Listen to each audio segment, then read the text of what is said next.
She posted a TikTok captioned, "Dating down builds character," with me in the background. Her friends were commenting laughing emojis, and "Girl, you're so real for this." I didn't say a word, just packed my things and left that night. 2 weeks later, her best friend sent me a screenshot. She deleted every post and was asking if anyone had a way to reach me. I never thought I'd be on the receiving end of viral humiliation. But social media has a way of turning private moments into public spectacles, and relationships into content. Mia and I met at a music festival 3 summers ago. I was doing freelance sound work for one of the smaller stages, and she was taking photos for a lifestyle blog. We got talking during a set change, exchanged numbers, and the rest was history. I was instantly drawn to her creativity, her energy, her ambition. She worked as a content creator for a fashion subscription service, styled photo shoots, and had a growing social media presence of her own. I'm a sound engineer for an indie recording studio, a job I love, but one that certainly doesn't come with fame or fortune. Despite our different worlds, we connected over shared tastes in music and food. 6 months into dating, we moved in together into her apartment, which made financial sense since she had a rent-controlled place in a good area of the city. I paid my share, but the lease remained in her name. Everything seemed perfect, until the algorithm showed me something I was never meant to see. It was a random Wednesday. I was browsing TikTok during lunch break. I didn't follow Mia's account since her content was mainly fashion and lifestyle stuff that didn't interest me, but we supported each other's careers in other ways. She never pushed me to engage with her content, saying it wasn't my demographic anyway. But that day, a video appeared on my For You page, Mia in our apartment lip-syncing to some trending audio about settling. I initially smiled, recognizing our living room, until I noticed myself in the background, headphones on, mixing a track at my desk. The caption hit me like a physical blow. "Dating down builds character. #trust the process." For a moment, I thought it must be some joke I wasn't getting, but as I checked the comments, my stomach dropped. "Girl, you're so real for this. The way he has no idea. Invest in potential, but don't wait forever." And Mia's replies, each one worse than the last. "Gotta start somewhere.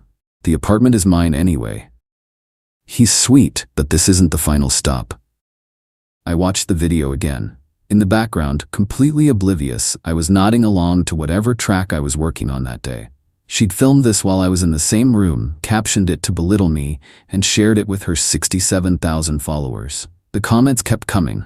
People I'd never met dissecting my appearance, my career, speculating about my income. Some of her friends I recognized by username, adding their own laughing emojis and supportive comments. I closed the app and sat there, my lunch forgotten. Everything suddenly made sense. Her reluctance to introduce me to new work contacts, the way she'd steer conversations away from my career at parties, her suggestions about more professional clothes or finding a better paying job at a commercial studio. I wasn't her partner. I was her content, her charity case, her stepping stone. I didn't call her, didn't text, just returned to the studio and focused on the session I was engineering that afternoon. The artist was recording a breakup song, ironically enough. I gave it everything I had, channeling my shock and hurt into creating the cleanest, most emotionally resonant mix possible. By the time I got home that evening, I'd made my decision. Mia was filming something in the living room, her ring light creating that perfect glow she carefully cultivated. She smiled when she saw me, paused her recording. "Hey, I'm almost done here. Thought we could order from that Thai place tonight?" I nodded, walked past her to the bedroom.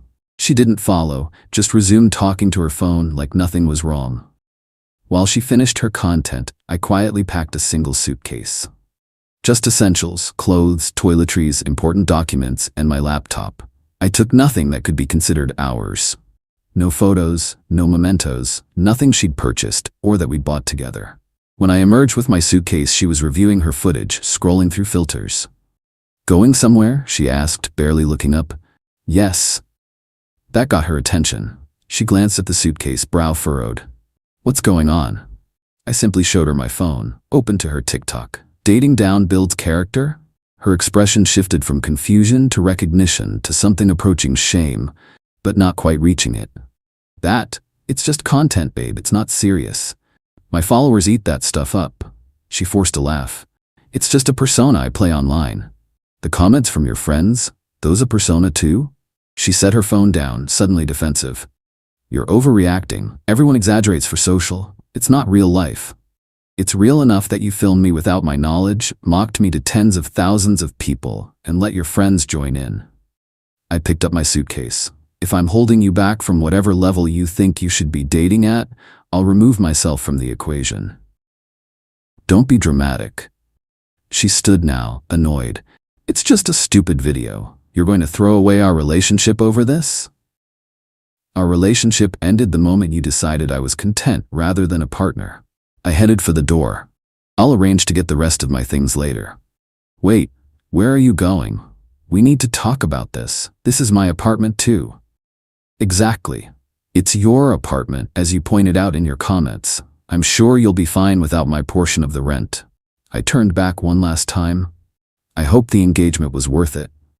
She called after me as I walked out, her voice rising in panic as the reality sank in. I didn't answer. Just got in my car and drove to a friend's place, where I'd arranged to crash until I figured out next steps. That night, my phone blew up with messages from Mia, ranging from defensive, "It was just a joke," to angry, "You're proving my point by being so sensitive," to tearful apologies, "Please come home, I'll delete it right now." I replied once, "I deserve better than to be someone's stepping stone or social media punchline. Please don't contact me again." Then I blocked her number. The next day at the studio, I threw myself into work. The owner, Hector, noticed something was off but didn't pry. He just handed me our most challenging project, a vocalist with perfect pitch but terrible timing, and said, "Thought you might want something to really focus on." I was grateful for the distraction and the implicit support. That evening, Mia's roommate from before we moved in together, Jasmine, messaged me. We'd always gotten along well, bonding over our shared love of underground hip-hop that Mia found too aggressive. "Just checking you're okay. What Mia did was messed up. A bunch of us have called her out privately." I appreciated the gesture, but kept my response brief. I wasn't interested in turning her friends against her or creating more drama. I just wanted space to heal and move forward. 3 days after I left, something unexpected happened. The artist whose breakup song I'd engineered the day I discovered the TikTok posted a snippet on his Instagram, tagging me and the studio. It caught attention in our local music scene. Not internet breaking viral, but industry noticed. By the end of the week, my professional Instagram followers had doubled, mostly local musicians and producers. Hector called me into his office the following Monday. "So that track is getting serious attention," he said, leaning back in his chair. "I've had calls from 3 indie labels asking who engineered it." I nodded, not sure where this was going.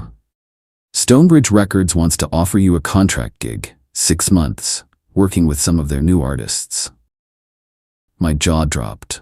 Stonebridge was one of the most respected independent labels in the region, the kind of opportunity sound engineers in our city hoped for.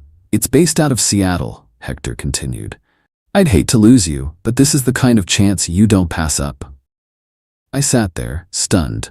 A week ago, I'd been mocked online for my lack of potential in exactly this industry. Now I was being offered a significant step up. When would they need an answer? End of the week. They emailed over the details already. I spent the next few days carefully considering the offer, consulting with industry friends, negotiating terms. It was legitimate, solid, and potentially career-changing. By Friday, I'd accepted. That weekend, I arranged to collect the rest of my things from Mia's apartment while she was at a content creator meetup. A mutual friend supervised to ensure everything went smoothly. I took only what was indisputably mine, leaving even gifts she'd given me. As I was packing the last of my studio equipment, my friend looked uncomfortable. "You should know, Mia's been having a rough time. Her engagement dropped after she deleted that TikTok and a bunch of other posts with similar vibes. Some brand deals are on hold." I paused. "She deleted it?" "Yeah, and a bunch of others." Apparently, her followers called her out pretty hard once the initial wave of support died down. People started commenting that it was toxic and mean. Then a couple of larger creators stitched it, using it as an example of relationship red flags. I hadn't sought revenge or public vindication. I'd simply removed myself from a situation where I wasn't respected. The rest had happened organically. The natural consequences of putting cruelty online for clout. I'm not celebrating her downfall, I said honestly. I just couldn't stay with someone who saw me that way. My friend nodded. For what it's worth, I think she genuinely regrets it. Not just the consequences, but what she did. Maybe that was true, but regret wasn't enough to rebuild the trust that had been shattered. 2 weeks after I'd left, as I was finalizing arrangements for my move to Seattle, I received a message from Jasmine with a screenshot attached. It was Mia's private Instagram story, a black background with white text reading, "Does anyone have a current way to contact Ray? It's important." Jasmine's message said, "Thought you should know she's looking for you. She found out about the Stonebridge deal from someone at the studio and has been telling everyone how she always believed in your potential. Just a heads up in case she finds a way to reach out." I thanked Jasmine for the warning, but took no action. Mia's sudden renewed interest in me now that my career was taking off told me everything I needed to know about her character. 3 days before my planned move, Mia managed to reach me through a professional email address she found on the studio's website. "Ray, I need to talk to you. Please. I know I messed up badly, but you have to let me explain. I never meant to hurt you. It was stupid content for engagement, not how I really felt. I'm so proud of your new opportunity. I always knew you were talented. Please give me a chance to make things right. I miss you. I love you." I sat with the email for a day before responding. "Mia, I wish you well in your career and life. What happened between us wasn't a misunderstanding or a joke taken wrong. It was a fundamental lack of respect. This new job doesn't validate me, just as your TikTok didn't define me.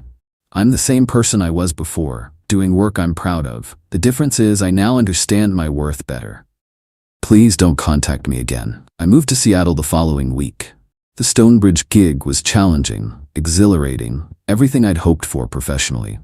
I found a small but comfortable apartment, made new friends, and slowly began dating again. Cautiously, with better boundaries. 6 months later, when my contract was extended and then made permanent, I allowed myself to reflect on how dramatically my life had changed because of a single TikTok. Occasionally, I'd hear updates about Mia through mutual connections. She'd pivoted her content toward authentic relationships and personal growth, posting apology videos and speaking about toxic internet culture, ironically gaining more followers than she'd had before. She never named me or referenced the specific incident, but those who knew, knew. Recently, I engineered a track that's getting solid radio play in the Pacific Northwest. During a brief interview with a local music blog about the project, the writer asked if there was a defining moment in my career journey. There was a point where I had to decide what I valued more, external validation or internal integrity, I answered. Choosing integrity created space for everything else to fall into place.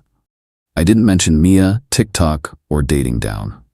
Those details weren't necessary. The lesson was what mattered. Sometimes, the most powerful response to public humiliation isn't a grand gesture of revenge or a public call-out. It's simply removing yourself from the situation, focusing on your growth, and letting the universe handle the rest. I didn't need to tear Mia down to rise. Walking away with dignity intact was all the statement I needed to make. Update. Since this post gained traction, I want to clarify something. This isn't a story about career success validating someone's worth. I would have made the same decision to leave regardless of what happened professionally afterward. The timing of the new opportunity was coincidental, not some karmic reward. Real growth came from recognizing my own value wasn't dependent on someone else's perception or social media metrics. For those asking, yes, Mia eventually did apologize properly. A private, heartfelt message acknowledging the real hurt she caused, with no excuses or attempts to reconcile. I appreciated that closure. We're not in contact, but I no longer harbor negative feelings. Life's too short, and honestly, that TikTok led me to where I needed to be. Just not in the way either of us expected.